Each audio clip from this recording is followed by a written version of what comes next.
जब कभी भी आपको कोई वाइल्ड एनिमल को देखने की इच्छा होती है तो आप क्या करते हो?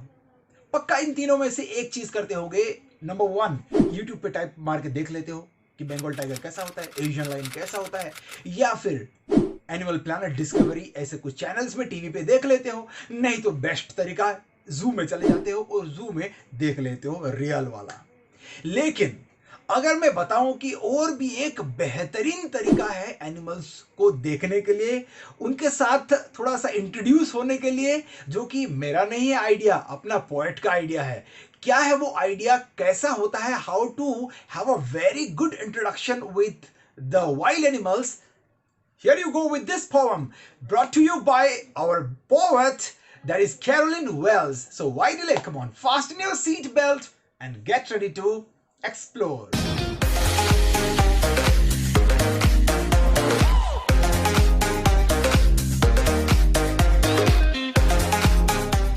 तो इस पोम में टोटली 5 स्टैंजास दिए गए हैं और हर एक स्टैंजा में एक एक क्रीचर के जो फीचर्स होते हैं वो एक्सप्लेन किए गए हैं। तो हम लोग पढ़ेंगे इस फॉर्म में दिए गए सारे स्टैंजास को और उनमें दिए गए सारे वर्ड मीनिंग्स को, और साथ ही साथ एंड में हम लोग पढ़ेंगे जो फिगर्स ऑफ स्पीच पोएट ने यूज किए हैं इस फॉर्म में। Alright, so before we delve deep into the poem, let's have a look at the title of the poem, that is how to tell wild animals. इसका मतलब क्या है? कैसे एनिमल्स वाइल्ड एनिमल्स को बोले? नहीं, इसका मतलब ये है कि how to identify or how to figure out wild animals. Right? So before we go deep into the poem, let's have a look at the introduction about the poet. She was an American writer and poet. She wrote 170 books. She is well known as a poet. Her books are also featured in CBSE Books of India.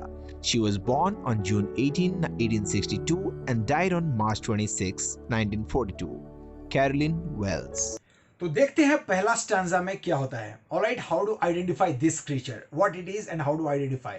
So let's सी।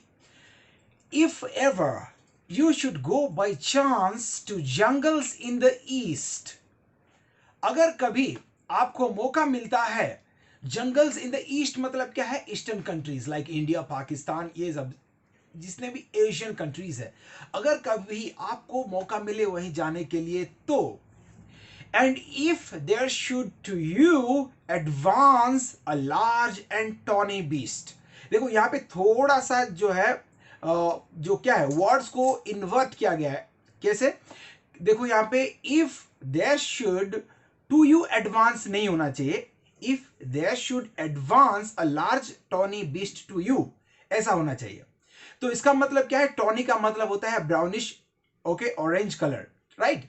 तो अगर ऐसा रंग में, ठीक है, brownish orange रंग में अगर एक एनिमल आपकी तरफ एडवांस करता हुआ या फिर आता हुआ अगर आपको मिलता है, ठीक है, and if he roars at you as you are dying, you will know it is the Asian lion. तो अगर आपके पास वो आ रहा है और उसको देखते ही आप चिल्ला रहे हैं, डर के मारे आपका परकचिया निकल जा रहा है, तो आप इस बात को कंफर्म कर लीजिए कि ये और कोई महापुरुष नहीं है, ये स्वयं कौन है? एशियन लायन है। कितना बढ़िया तरीका है, देखो पॉइंट बताए हैं। जंगल में भी जाओ और सीधा एक्सपीरियंस करो, और जैसे ही टाइगर आके आपके कान के नीचे जोर से एकदम अपना दहाड़ लगाए, ये तो एशियन लायन महोदय है। हो गया मुलाकात आपका एशियन लायन के साथ। अब आपको इंट्रोड्यूस कराते हैं हमारा नया क्रीचर, नेक्स्ट क्रीचर के साथ। तो देखते हैं।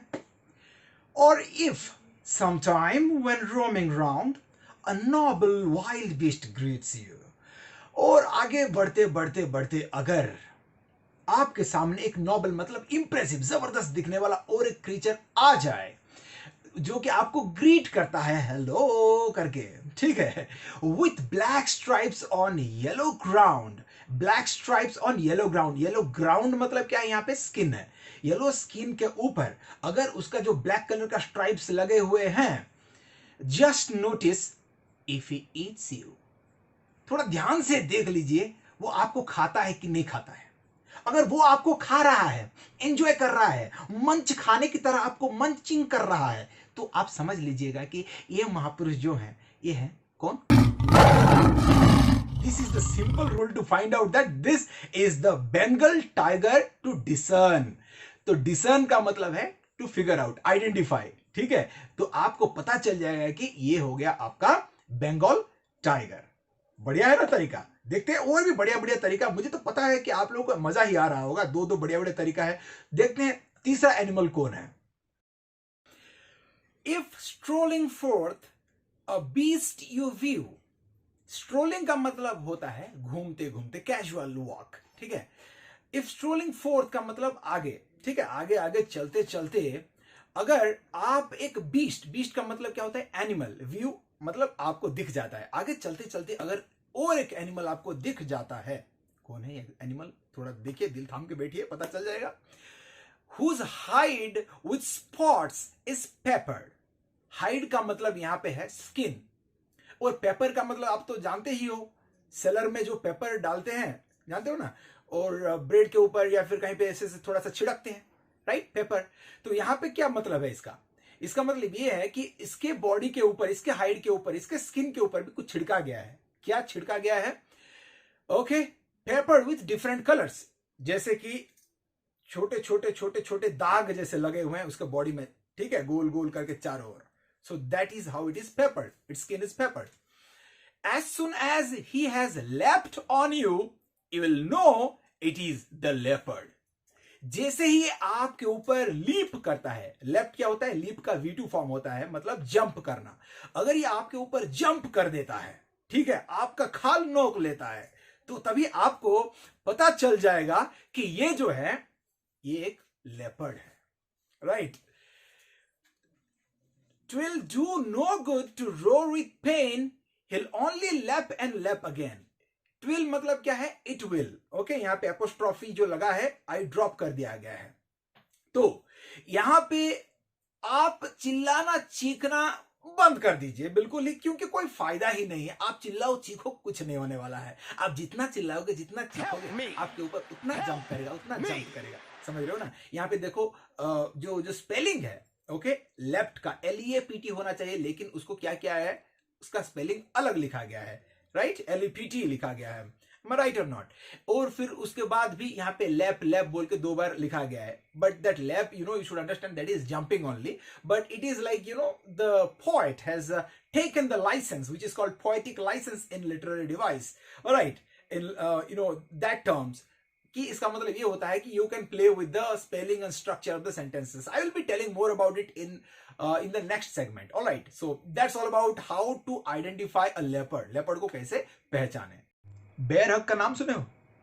बेयर हग, इंग्लिश वाला हग, राइट। बेयर हग का मतलब, you know, it's a very, you know, tight and rough hug, जो कि आप अपने दोस्तों को या फिर आपके चाहने वालों को नहीं देते हो। आप बस उन्हीं लोगों को देते हो जिसको आप ऐसे दबोच दोगे कि वो मर ही जाएगा सीधा, उसको बोलते हैं बेयर हग। तो देख लीजिए इस स्टैंजा में क्या होता है। If when you are walking round your yard, okay, जब आप चल रहे हो, यार्ड मतलब है पीस ऑफ लैंड, ठीक है, कहीं अगर जैसे जंगल में आगे बढ़ते बढ़ते जाते हो या फिर कहीं पे चल रहे हो, फिर क्या होता है? You meet a creature there, आप वहीं पे एक जीव, ठीक है, को मिलते हो, राइट, एक क्रीचर को मिलते हो। Who hugs you very very hard, जो कि आपको हग देता है, प्यार से नहीं, बहुत गुस्से से ऐसे हग करेगा, वेरी वेरी हार्ड, कि आपका हड्डी पसली टूट के एक हो जाएगा, right. Be sure it is a bear. तभी आप एंजॉय मत करना, रे मेरा दोस्त मिल गया है मुझे जंगल में और थोड़ा हग दो बोल के, नहीं, ये ऐसा आपको हग करेगा कि आपका जो रिबकेज टूट जाएगा, आपका फेफड़े बाहर निकल आ जाएंगे। तब आपको पता चलेगा ये जो महाशय है ये बेयर जी है, ठीक है। If you have any doubts, I guess he will give you just one more caress. Okay, करेस का मतलब लविंग टच।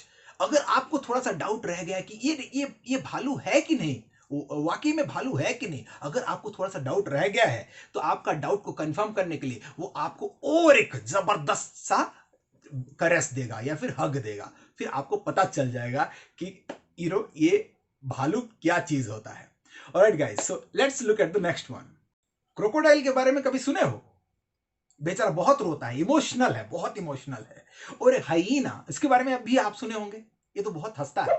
ये तो दो क्रीचर्स के बारे में जो हम लोग पढ़ने जा रहे हैं, ये बहुत इमोशनल लोग हैं, बहुत सेंटिमेंटल है। कुछ नहीं कहिएगा कभी भी अगर क्रोकोडाइल को देखोगे, क्योंकि वो बेचारा रो लेता है बहुत। और हाइना, आप कुछ भी बोलो, तुम्हारा बाप मर गया तभी भी वो हंसेगा, बहुत हंसेगा, समझ रहे हो ना? तो ये जो बहुत सेंटिमेंटल होता है। तो देखो क्या होता है इस पोएम, इस स्टैंजा में। दो to distinguish beasts of prey, distinguish मतलब क्या है, मतलब क्या भेद है इन दोनों में, ठीक है, क्रोकोडाइल में और हाइना में क्या डिफरेंस है। अगर ये जानना चाहते हो, बीस्ट्स ऑफ प्रे मतलब क्या है, जो प्रेडेटर होते हैं, जो कि दूसरों को शिकार करके अपना पेट भरते हैं, उनको बोलते हैं beasts of prey. Novice might nonplus, novice मतलब क्या है, somebody who is new to a job। तो यहां पे कौन है न्यू टू द जॉब, आप हो, क्योंकि आपको पता नहीं है कि कौन सा एनिमल कैसा है। So you are new to this job of identifying animals, so you will be nonplussed. Nonplus का मतलब क्या है, थोड़ा सरप्राइज हो जाना, कंफ्यूज हो जाना। आप थोड़ा कंफ्यूज हो सकते हो, लेकिन अगर ये जो पोएट तरीका आपको बताए हैं, अगर इसको आप ध्यान से सुनोगे तो आप कंफ्यूज नहीं होगे। क्या है वो तरीका, देख लेते हैं। The crocodile you always may tell, the crocodile you always may tell from the hyena thus, कि crocodile और hyena में क्या difference. hyenas come with merry smiles, but if they weep they are crocodiles।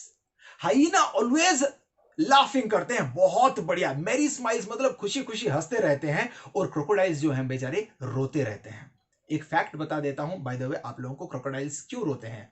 Crocodiles इसीलिए रोते हैं कि क्योंकि उनका जो है टीयर डक्ट्स रहते हैं, और जब भी थोड़ा सा ड्राइनेस आ जाता है एटमॉस्फेयर में, तो वो थोड़ा सा अपना ईयर डक्ट से क्या करते हैं, वीप करते हैं, सो दैट क्या होता है, उनका आंखों में जो है ना थोड़ा लुब्रिकेट हो जाता है, थोड़ा क्या स्मूथनेस आ जाता है। सो that is the fact of crocodiles weeping. Final stanza है ये, और देखो यहाँ पे किसके बारे में हम लोग बात करेंगे। The true chameleon is small, a lizard sort of things। A true chameleon, guys यहां इसी वर्ड का है ना, बहुत सारे लोग चमेलियन पढ़ देते हैं, ये चमेली वमेली नहीं है, ओके, इट इज कमेलियन, ठीक से पढ़ना, ठीक है। कमेलियन ये कैसा चीज है, एक लिजर्ड टाइप ऑफ चीज है, ठीक है, लाइक आप लोग घर में भी देखे होंगे चिपकलियां जैसे, ऐसे टाइप ऑफ चीज है। He hasn't any ears at all and not a single wing।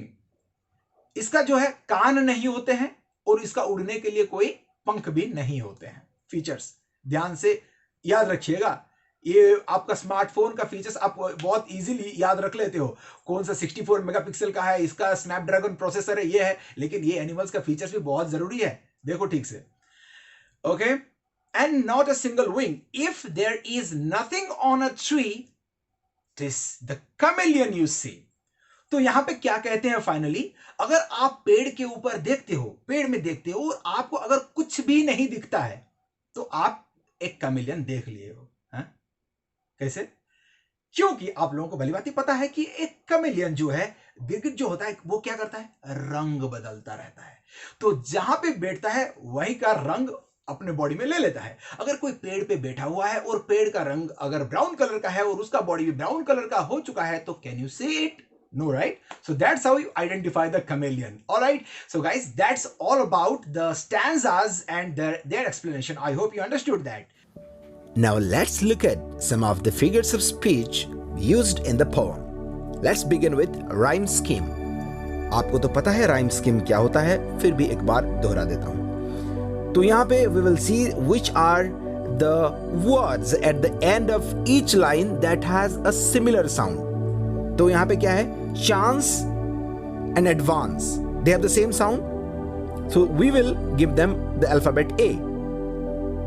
East एक अलग साउंड हो गया, तो इसके लिए हम लोग देंगे B, right? East and beast के लिए B, तो क्या हो गया हमारा A B। एंड लास्ट दो जो रह गए हैं, डाइन एंड लाइन, इसका प्रोनाउंसिएशन तो एक्चुअली लाइन नहीं होता है, लायन होता है, लेकिन राइमिंग के लिए पोएट ने एक चीज किया है, तो इसको दे देंगे हम लोग C। तो क्या हो गया A B C। तो आप लोग देखोगे कि through out the poem all the 6 stanzas में ये जो पैटर्न है A B C का, ये रिपीट हुआ है। That is the rhyme scheme of the poem. Ronnie is my best friend who studies in class 10th। ये होगा एक पूरा सेंटेंस, एंड होता है सेंटेंस फुल स्टॉप में। लेकिन इसको मैं अगर डिफरेंट लाइंस में लिखूं तो कैसा होगा? Ronnie is my friend who studies in class 10th। 3 lines में नीचे नीचे नीचे नीचे 3 लाइंस लिख दिया मैं। तो ये हो गया आपका एंजाममेंट का एप्लीकेशन। तो आप पहला स्टैंजा देख लीजिए कैसा लिखा है। If ever you should go by chance to jungles in the east, and if there should you advance a large and tawny beast, if he roars at you as you're dying, you will know it is the Asian lion. एक पूरा sentence if से लेके lion तक एक sentence है, उसको multiple lines में run किया गया है। तो ऐसे एप्लीकेशंस आपको कोई भी स्टैंजा में मिले तो आप उसको कह सकते हो कि यहाँ पे फिगर्स ऑफ स्पीच एंजाममेंट अप्लाई हुआ है। इन्वर्जन में क्या होता है, यहाँ पे सेंटेंस का स्ट्रक्चर को इधर उधर करते हैं। सब्जेक्ट कहाँ रहना चाहिए, वर्ब कहाँ रहना चाहिए, इसको इधर उधर करते हैं पोएट। इसको कहते हैं इन्वर्जन। एग्जाम्पल पहला स्टैंजा में आप देख लीजिए। If there should to you advance a large and tawny beast, ऐसा लिखा है। ये थोड़ा गड़बड़ करके लिखा है, तो करेक्ट वे में कैसा होगा? If there should, okay, if there should advance a large and tawny beast to you, ऐसा होना चाहिए। लेकिन इसको इन्वर्ट कर दिया है, इधर उधर कर दिया है, शफल कर दिया है वर्ड्स को। तो क्या यहाँ पे यूज हुआ है? यहाँ पे यूज हुआ है figure of speech inversion. Assonance, यहाँ पे क्या होता है? वावल साउंड जो होता है रिपीट होता है। जैसे कि ऑनियन, ऑरेंज, तो यहाँ पे कौन सा साउंड रिपीट हुआ? ओ। तो ऐसे आप अगर देखोगे पोम का सेकंड स्टैंजा में, तो यहाँ पे क्या लिखा है? बीस्ट ग्रीट्स, ई साउंड का रिपीट हो रहा है, बीस्ट ग्रीट्स, राइट? ये हो गया आपका एक एसोनेंस का एग्जाम्पल। फिर अगर आगे बढ़ के देखोगे तो वहां पे जो आपका 4th लाइन में लिखा है he eats you, he E sound Yeats you, again E sound, तो यहाँ पे हो गया एसोनेंस का एप्लीकेशन।